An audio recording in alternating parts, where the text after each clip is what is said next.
Mountain News Weekend Edition.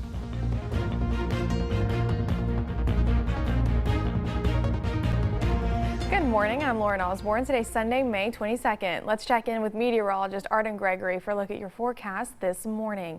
Well, like yesterday morning, it was really foggy coming into work. I couldn't even see the stoplights from, 10 feet back. Yeah, actually a couple of our counties are actually under a dense fog advisory this morning for that exact same reason, because there is so much fog out there. Thankfully there is no rain right now, but as I mentioned, fog quite an issue this morning, but it should burn off fairly quickly as we go through the rest of your day. Like I mentioned, rain not an issue this morning. As we take a look at Doppler, you can see we are nice and dry across eastern Kentucky. We had a few showers move across to our east, but they didn't really impact us overnight, and this morning we are nice and dry. As I said before, a few counties are under a dense fog advisory, mainly off to the west. That does include Rockcastle, Jackson, Pulaski, Laurel, Wayne, and McCreary counties, as well as Whitley County.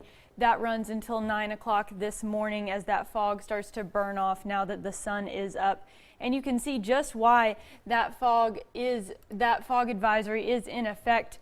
We have visibility down below a mile in a couple of different locations, visibility down to actually a quarter of a mile in London, and that fog can be fairly patchy, so you could run up on it fairly quickly. Even if your location isn't showing fog on this map, that doesn't necessarily mean you wouldn't run into some fairly dense fog if you're headed out this morning.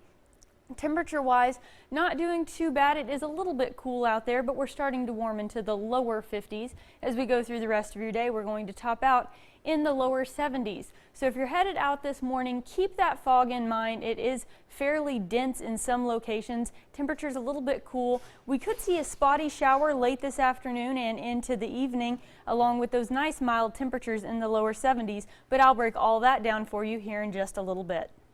Arden, thank you. Spotting severe weather as it hits, many folks around the coverage area became certified weather spotters yesterday right here at the WYMT studios.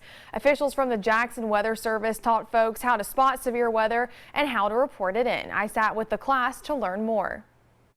It's no secret bad storms rip through many parts of eastern Kentucky, bringing flooding, damage, and even tornadoes, like the Johnson County flooding in 2015 or the East Bernstadt tornadoes of 2012. Spotting the severe weather before it hits can send a fast message and save a life. Saturday, many folks believed just that by becoming certified weather spotters. They are our eyes. Meteorologists say although they have tools in the studio, it helps to have a person watching the severe weather take place right in their backyard.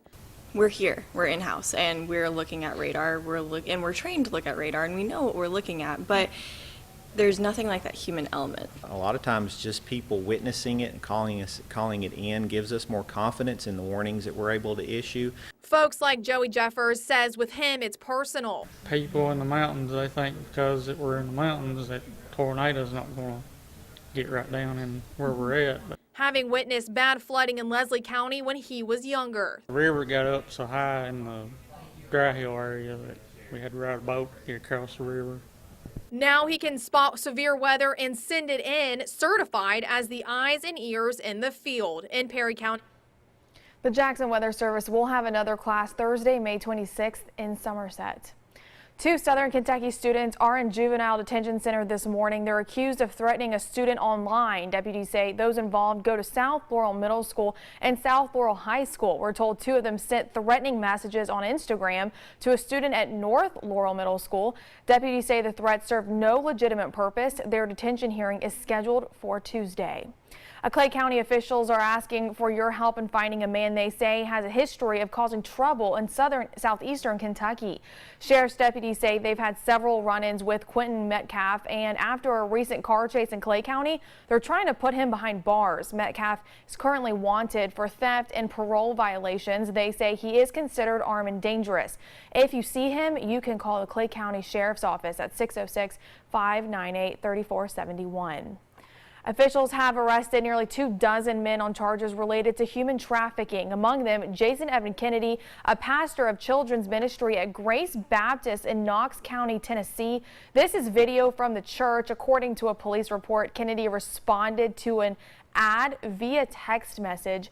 Officials say Kennedy was aware that there would be 2 girls present, one just 15 years old. They say he negotiated $100 for a half hour of sex with both girls. We're told Kennedy has since been fired. He did it, but it's like a tsunami that takes away, it can cover a whole island. So that his tsunami has come across our whole church. Kennedy also has a wife and 3 kids. Deputies in Wayne County have arrested 2 men wanted for several burglaries throughout the county. Deputies say they finally caught Shane Savage and Timothy Brown after they broke into a home in the West Monticello subdivision Friday. The homeowner followed their vehicle until the men jumped out. Deputies tracked them down and arrested them. Both face multiple charges, including burglary and possession of burglary tools. A tip in Whitley County led sheriff's deputies to a drug arrest on Thursday night. Officials say they found Lowell and Nancy Salyer in a camper behind Highway 26 in the Rockholds community. Deputies say they also found ice, meth, and a .25 caliber handgun in the camper. We're told Nancy Salyer already had 2 warrants for her arrest. Now she's also being charged for possession of a handgun by a convicted felon. Deputies also arrested Lowell for possession of a controlled substance. They're now in the Whitley County Detention Center. Sheriff's deputies arrested 2 people Friday after receiving a domestic violence complaint from the Walmart in southern Laurel County. Officials say they found 48-year-old Michael Smith and 42-year-old Tanya Mills standing outside of their cars with donuts scattered everywhere. They say both Smith and Mills had several outstanding warrants related to drugs. Deputies say they also found several pills on Smith. Michael Smith and Tanya Mills are now in the Laurel County Detention Center. You can see their charges listed on WYMT.com. The road to recovery oftentimes involves dips, dangers, and dead ends. But yesterday, the Perry County Drug Court wanted to recognize those who are keeping the course. They held a rally with cornhole, barbecue, a guest speaker, and a balloon release to celebrate and raise awareness. WYMT's Haley Minogue joined them to learn more.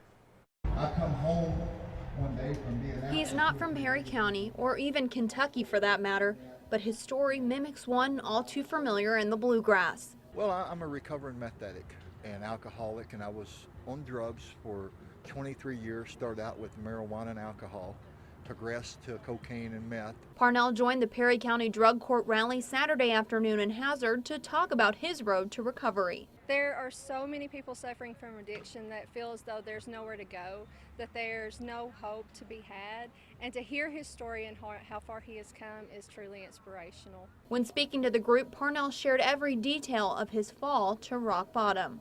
After 23 years, attempted suicide by shooting myself under the chin with an assault rifle, and of course lived through it and woke up in the hospital and just wanted to change my life so bad. And he has changed his life, sharing his story many times over the last 13 years all over the world in jails, churches, and schools. Addiction is not an individual thing. It is a whole community thing. So if you get a guy out of the ditch and he's got his wife and kids down in the ditch with him, he pulls them out. And that affects their family, which turns around and affects the community. When the rally was winding down, balloons were handed out and etched with the names of those needing prayers. Folks crossed the street and let them go. There are support communities available almost everywhere, and it's about taking that step to come out and that one step closer, day by day. The Perry County Drug Court has graduated over 90 individuals. We have a link to David Parnell's website where you can learn more about his journey on our website, WYMT.com.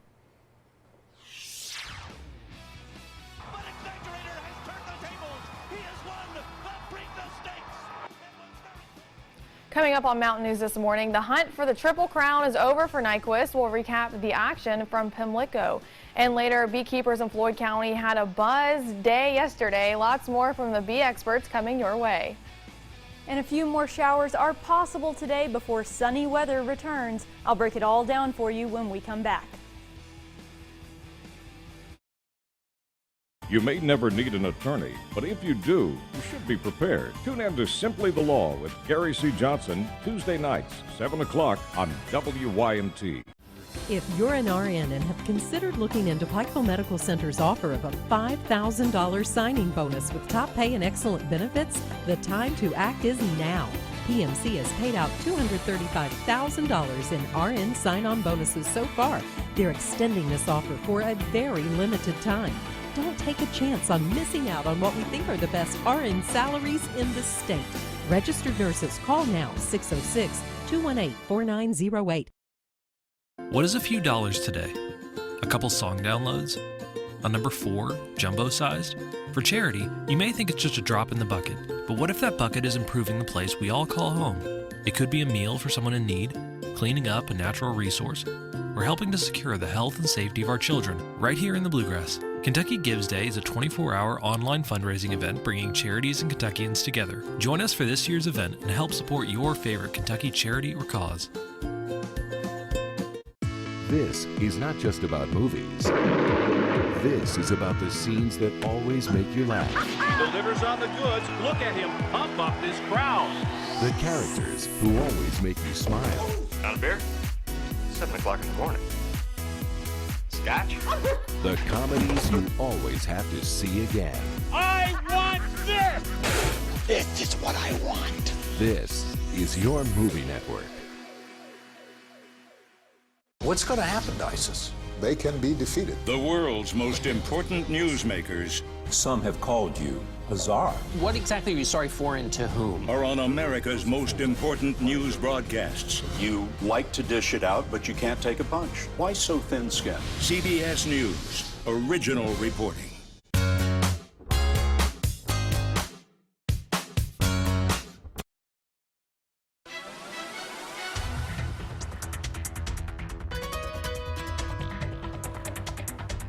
Well, yesterday for the most part was pretty dry. We didn't have too many rain showers across our area. What about today? Is today going to clear up at all?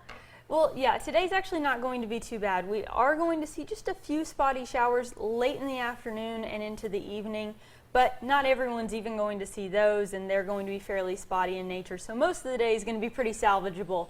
And we actually are going to see a little bit of sunshine today, and you'd be able to see the sunshine right now if all this fog wasn't in the way. You can see outside of our studios here, you can just barely see across the road there the buildings and the lamp posts there. Just 10 minutes ago, you couldn't even see past the edge of our parking lot.